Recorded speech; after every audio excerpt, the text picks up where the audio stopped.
નમસ્કાર વિદ્યાર્થી મિત્રો, આજે એકમ 1 ની અંદર પાઠ બીજો છે એ આપણે ભણવાનો છે. આપણે પહેલો પાઠ રાજપૂત યુગ, એની અંદર નવા જે શાસકો અને જે રાજ્યો થઈ ગયા છે, નવા શાસકો અને જે રાજ્યો થઈ ગયા છે એ પહેલા પાઠ, જે પાઠ છે એ આપણે બે ભાગમાં વહેંચ્યો છે. પહેલા ભાગની અંદર આપણે જોયું કે ઉત્તર ભારતના રાજ્યો, અને આજે આપણે ભણવાના છે દક્ષિણ ભારતના રાજ્યો. રાજપૂત યુગ છે એ દરમિયાન ભારત બે ભાગમાં વહેંચાયેલું હતું, ઉત્તર ભારત અને દક્ષિણ ભારત. ઉત્તર ભારતની અંદર હર્ષવર્ધન અને સામે દક્ષિણ ભારતની અંદર કોણ હતું?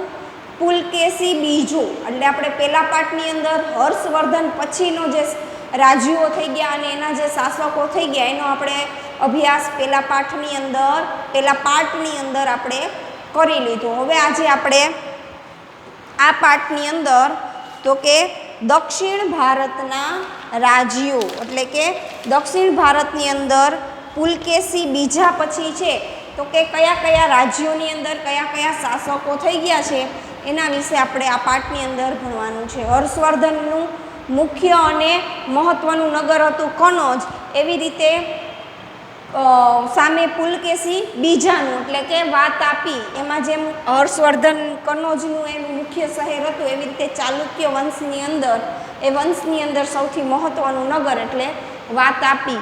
પછી રાષ્ટ્રકૂટ વંશ, યાદવ વંશ, પલ્લવ વંશ, ચોલ વંશ, પાંડ્ય વંશ અને ચેર વંશ, એમ એક પછી એક આપણે ભણીએ. ચલો પહેલાં આપણે જોઈએ કે દક્ષિણ ભારતના રાજ્યો કયા આવે, તો કે દક્ષિણ ભારતના રાજ્યોની અંદર કોનો સમાવેશ થાય એની અંદર તો કે નર્મદા નદીએ આવેલા જે દક્ષિણના રાજ્યો છે, નર્મદા નદી પછીના જે રાજ્યો છે જે દક્ષિણમાં આવેલા છે એ બધા જ રાજ્યોને દક્ષિણના રાજ્યો તરીકે ઓળખવામાં આવે છે. હવે પુલકેશી બીજાના અવસાન પછી જેવી રીતે હર્ષવર્ધનના રાજ્યોના નાના રાજ્યો સ્વતંત્ર થયા, એવી જ રીતે પુલકેશી બીજાના અવસાન બાદ આજે દક્ષિણ ભારત છે એ નાના મોટા રાજ્યોમાં સ્વતંત્ર થયું હતું. એમાં છે તો કે કેટલાક રાજ્યો થઈ ગયા જેના વિશે આપણે ટૂંકમાં સમજીએ. કયા કયા? તો કે ચાલુક્ય વંશ, રાષ્ટ્રકૂટ વંશ, પછી પલ્લવ, પાંડ્ય, ચોલ, ચેર વગેરે જેવા વંશો વિશે આપણે ટૂંકમાં સમજીએ. એમાં પહેલું છે કે વાતાપી નગર, અને એમાં કયું રાજ્ય? ચાલુક્ય વંશ. વાતાપી નગરની અંદર ચાલુક્ય વંશ થઈ ગયો. એનો પ્રથમ રાજા હતો રાજા જયસિંહ. પુલકેશી પ્રથમે 540માં વાતાપીને પોતાની રાજધાની બનાવી અને અલગ સ્વતંત્ર કર્યું હતું. અને આ વંશની અંદર યશોવર્મા, કીર્તિવર્મા જેવા રાજા છે એ પુલકેશી પ્રથમ, પુલકેશી બીજો, આવા રાજાઓ છે એ મહત્વના શાસકો છે એ આ વંશની અંદર થઈ ગયા હતા. પછી વાતાપીની અંદર ચાલુક્યોની સત્તા નબળી પડી અને ચાલુક્યો છે એ બે વિભાગમાં વેચાઈ ગયા. વાતાપીના ચાલુક્યો છે એ બે ભાગમાં વેચાઈ ગયા. કયા બે ભાગ? એક તો વેંગીના ચાલુક્યો અને બીજું કલ્યાણીના ચાલુક્યો. એમ બે ભાગની અંદર છે એ વાતાપીના વંશજો છે એ બે ભાગની અંદર વહેંચાઈ ગયા. બે ભાગની અંદર વહેંચાતા એક શાખા છે એની, જેમ કે વેંગીના ચાલુક્યો ક્યાં? તો કે કૃષ્ણ અને ગોદાવરી નદીના વચ્ચેના પ્રદેશમાં સ્થાયી થયા હતા. કૃષ્ણ અને ગોદાવરી વચ્ચેનો જે પ્રદેશ છે ત્યાં વેંગીના ચાલુક્યો સ્થાયી થયા હતા અને એની સ્થાપના વિષ્ણુવર્ધને કરેલી હતી અને પોતાની રાજધાની છે એ વેંગી શહેર છે એને પોતાની રાજધાની બનાવી હતી. એટલે આ જે રાજ્યોની ગોદાવરી અને કૃષ્ણ નદી વચ્ચેનો પ્રદેશ છે એ વેંગીના ચાલુક્યો તરીકે ઓળખાણા. પછી ત્યારબાદ કલ્યાણીના ચાલુક્યો. એવી વાતાપી અને વેંગીની જેમ કલ્યાણીમાં પણ ચાલુક્ય વંશની, કલ્યાણી નગરની અંદર પણ ચાલુક્ય વંશના એક શાખા થઈ ગઈ જેને કલ્યાણીના ચાલુક્ય તરીકે ઓળખવામાં આવે છે. હવે દક્ષિણની અંદર ચાલુક્ય વંશ છે એની સત્તા નબળી પડી અને ત્યાં આગળ રાષ્ટ્રકૂટ વંશનો ઉદય થયો હતો. આ સત્તા નબળી પડતા રાષ્ટ્રકૂટ વંશ છે એનો ઉદય થયો હતો અને આ વંશનો સૌથી પ્રથમ રાજા એટલે રાજા ઇન્દ્ર. આ વંશનો પ્રથમ રાજા છે એ રાજા ઇન્દ્ર થઈ ગયો અને આ વંશની અંદર જો કોઈ પ્રતાપી રાજા થઈ ગયો તો એ ગોવિંદ ત્રીજો. ગોવિંદ ત્રીજો છે એ આ વંશનો પ્રતાપી રાજા હતો. શક્તિશાળી શાસક છે તો કે ગોવિંદ ત્રીજો માનવામાં આવતો હતો. ત્યારબાદ આ જ સમય દરમિયાન યાદવ વંશનો ઉદ્ભવ થયો. યાદવ વંશ છે એના પણ 2 રાજ્યો અસ્તિત્વમાં આવ્યા હતા. ક્યાં? તો કે જ્યાં રાષ્ટ્રકૂટ વંશ અસ્તિત્વમાં હતું એની સાથે સાથે યાદવ વંશ પણ અસ્તિત્વમાં આવેલું હતું અને યાદવ વંશ છે એના 2 રાજ્યો છે એ અસ્તિત્વમાં આવ્યા. કયા 2 રાજ્યો? તો કે દેવગિરી અને દ્વાર સમુદ્ર. દેવગિરી અને દ્વાર સમુદ્ર નામના 2 રાજ્યો છે એ અસ્તિત્વમાં આવ્યા. દ્વાર સમુદ્ર એ પોતાની રાજધાની છે.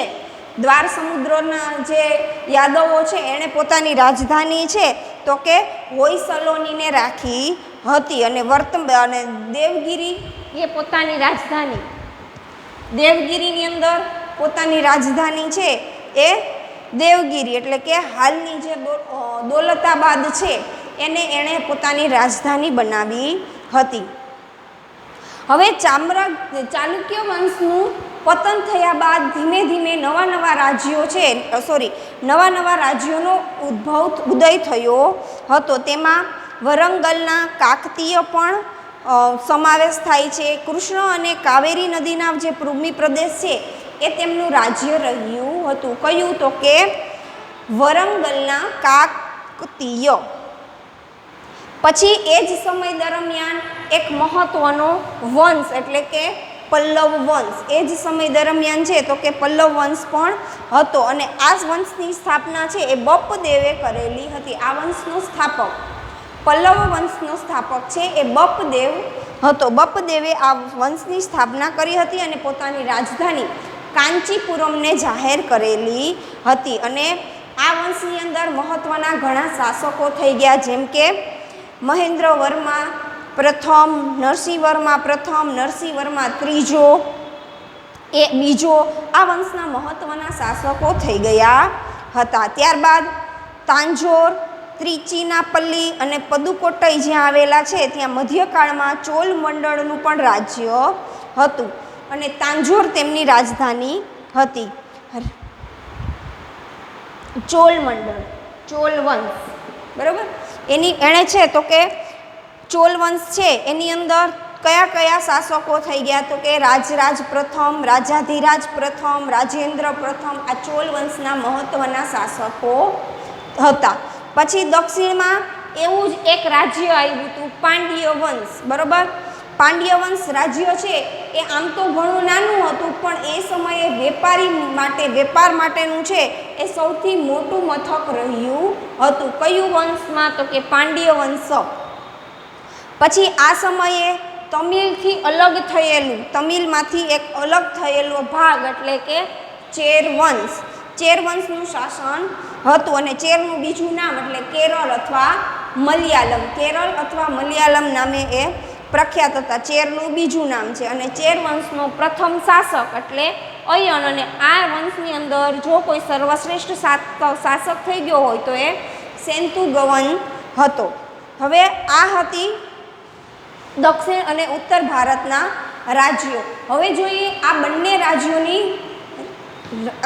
બંને જે રાજ્યો છે આખા જે રાજપૂત યુગ થઈ ગયો આ રાજપૂત યુગની અંદર શાસન વ્યવસ્થા કેવી હતી, કેવી રીતે રાજાઓ છે એ શાસન કરતા હતા, કેવી રીતે વહીવટી કામ કરતા એના વિશે જોઈએ.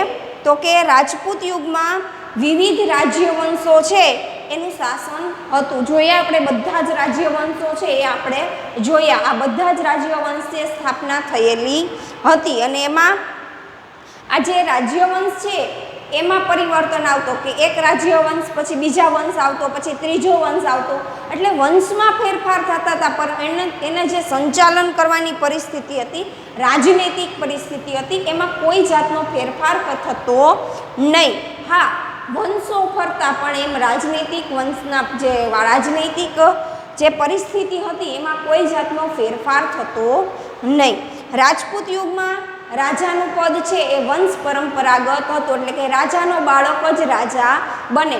જો હવે એમાં પેલું શું, તો કે રાજાનો જ્યેષ્ઠ પુત્ર હોય એ જ રાજા બને એવું હતું નહીં. એટલે કે રાજાનો મોટો પુત્ર હોય એ જ રાજા બને એ હતું નહીં. પણ જો રાજાને એકથી વધુ પુત્ર હોય તો એમાં જે પુત્ર જે કુંવર સર્વશ્રેષ્ઠ હોય એને છે તો કે રાજાનું પદ મળતું હતું, અથવા તો રાજ દરબારીઓ ચૂંટણી કરતા અને પસંદગી કરી અને રાજાની પસંદગી કરતા હતા. પછી એ સમયે મંત્રીઓ બે પ્રકારના હતા, એક તો અમાત્ય અને બીજું સચિવો. અમાત્યનું કાર્ય શું હતું, તો કે મંત્રણા કરવાનું અને રાજનીતિ કરવાનું હતું. એટલે કે રાજ્યની અંદર ચર્ચા વિચારણા કરવી અને કેવા ફેરફારો જરૂરી છે એનું કામ છે તો કે આ અમાત્ય લોકો, અમાત્ય મંત્રી હોય એ કરતા હતા. અને સચિવોનું કાર્ય શું, તો કે યુદ્ધની અંદર કેવી રીતે લડાઈ કરવાની, કેવી રીતે યુદ્ધ આગમન કરવાનું, યુદ્ધની બધી જ તૈયારીઓ, અથવા તો બીજા કોઈ રાજ્ય સાથે યુદ્ધ થયું હોય તો એને સમાધાન કેવી રીતે કરવું કે યુદ્ધ કરવું, આ બધા જ નિર્ણયો છે એ સચિવો લેતા હતા. પછી રાજપૂત યુગની અંદર ગ્રામીણ સંસ્થાઓનું પણ વિશેષ મહત્ત્વ હતું. આ સંસ્થાનો વિકાસ થયો કે મુઘલ કાળમાં ગ્રામ પંચાયતની છે એ મહત્ત્વની શરૂઆત થઈ હતી અને ન્યાયતંત્રનો સર્વોચ્ચ વડો પણ રાજા જ રહેતો હતો. એટલે કે ગ્રામ પંચાયતનો વડો છે એ મુખી કે સરપંચ રહેતો, પરંતુ એનું શાસન તો છે એ માત્ર ને માત્ર એનો સર્વોચ્ચ રાજા તો છે તો કે સર્વોચ્ચ વડો તો રાજા જ રહેતો હતો. પછી રાજપૂત યુગની અંદર વેપાર વાણિજ્ય કેવું હતું, વેપાર અને વાણિજ્ય, તો કે રાજપૂત યુગમાં વાણિજ્ય વ્યવસ્થા ઉપર દેખરેખ રાખવા માટે એક આખો અલગ જ વિભાગ બનાવવામાં આવેલો હતો. અને આ વિભાગ છે એ વિદેશી ખાતાના વેપાર ઉપરની જકાત વસૂલ કરવી, એટલે કે જે વિદેશી ખાતું હોય એની ઉપર જે વસ્તુ આવતી અથવા જતી હોય, રાજ્યની અંદર જે વસ્તુની આયાત અને નિકાસ થતી હોય એની ટેક્સ કેવી રીતે ભરવો એનું ધ્યાન રાખવું. પછી વસ્તુઓનું મૂલ્ય ઠરવવું, એટલે કઈ વસ્તુનો ભાવ કેટલો રહેશે રાજ્યની અંદર એ કેટલો રાખવું, એ આ કામ કરતું વેપાર અને વાણિજ્ય. પછી રાજ્યની અંદર કઈ વસ્તુઓનો ઉપયોગ છે વધુ થઈ છે, કઈ વસ્તુઓ ઘટે છે, આ બધી જ વ્યવસ્થાનું ધ્યાન છે એ વેપાર વાણિજ્ય રાખતો હતો. અને કર, ખેડૂત ઉપર કર કેટલો નાખવામાં આવ્યો, તો કે જેટલી ઉપજ થાય એનો 6ઠ્ઠો ભાગ છે એ તમારે રાજાને આપવાનો રહેતો હતો.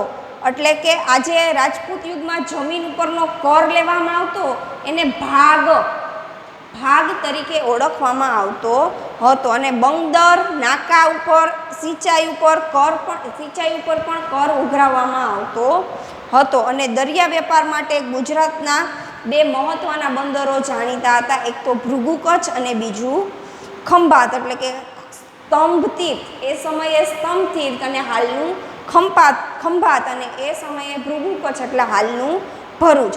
આ બે જ બંદરો છે એ ખૂબ જ મહત્ત્વના વેપારી મથકો તરીકે પ્રખ્યાત હતા. પછી રાજપૂત યુગ દરમિયાન છે તો કે ભારત ઉપર વિદેશી આક્રમણો પણ થયેલા હતા. એમાં આપણે ઘણીવાર 1 થી 2-3 વાર આપણે શાહબદીન ઘોરીની વાત કરેલી.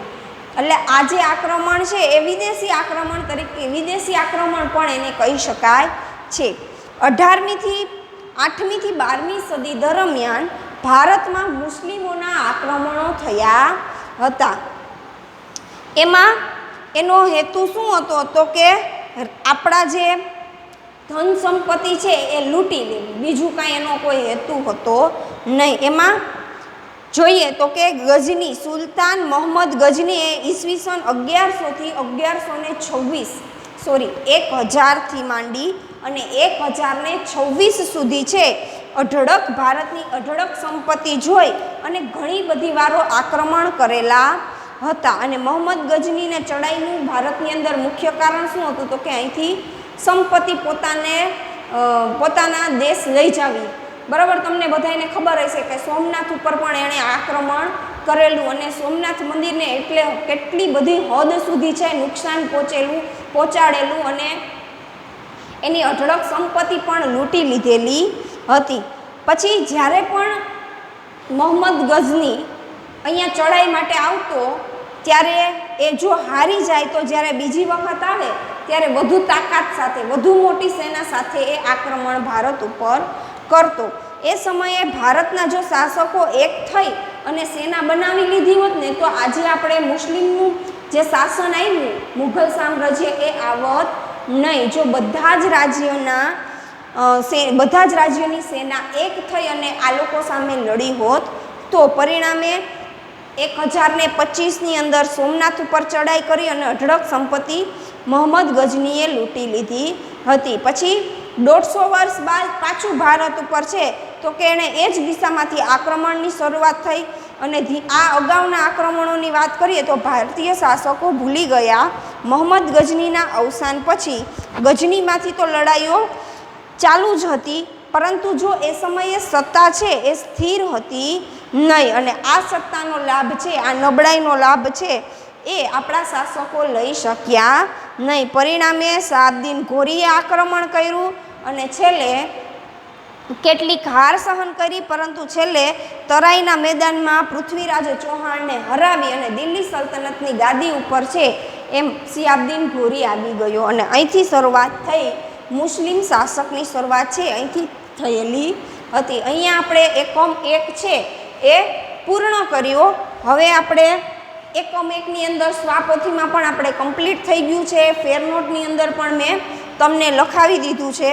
ફેરનોટની અંદર જે લખાવવાના 2 પોઈન્ટ હતા એ તમે બધાએ સરસ રીતે પેન્સિલનો ઉપયોગ કરી અને ફેરનોટની અંદર સ્વાધ્યાય જે મેં આપેલું છે એ પણ પૂર્ણ કરવાનું છે. આ બધું જ કામ છે એ તમારે જાતે કરવાનું. પાઠ્યપુસ્તકમાંથી ગોતી અને પ્રશ્ન સ્વાધ્યાયનો પ્રશ્ન પાઠ્યપુસ્તકમાંથી ગોતીને લખવાનો છે.